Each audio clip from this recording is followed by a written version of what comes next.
Question.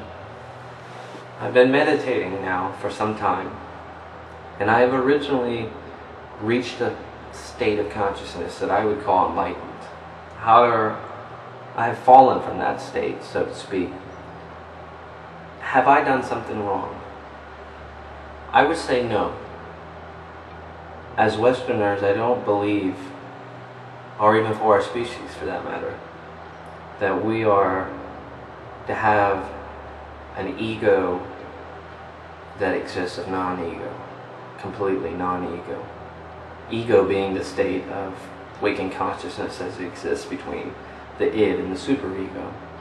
And when we speak of ego in a spiritual context, we're talking about the identified sense of self, the feeling of this is who I am. You have done nothing wrong. The world's a stage. You're an actor. You have your lines, your entrances and your exits. And it has been my observation and experience that we cannot cut off this sense of self via meditation or whatever. We cannot cut it off like a limb.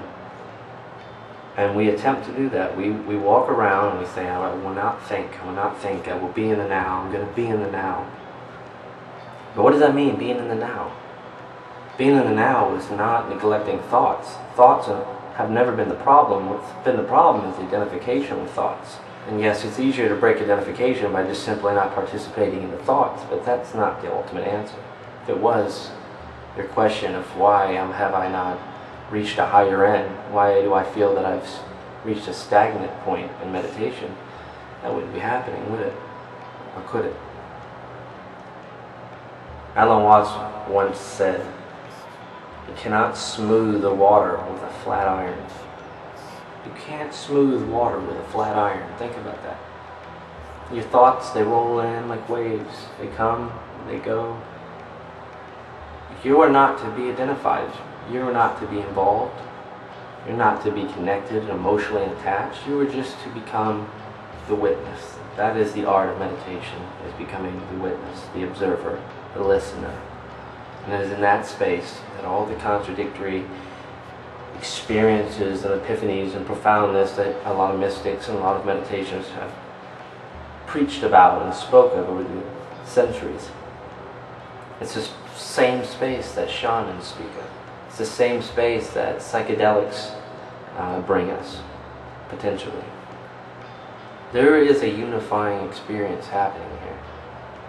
Whether you're Timothy Leary in the psychedelic realm, or Alan Watts in the Eastern, mixed Western philosophical realm, or Einstein in the physicist sort of realm, you must acknowledge that all these people are sort of collaborating.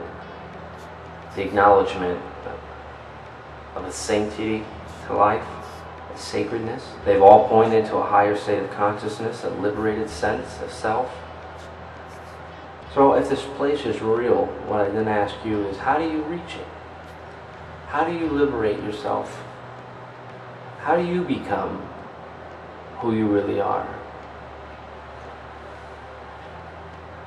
Hopefully you're interested in searching.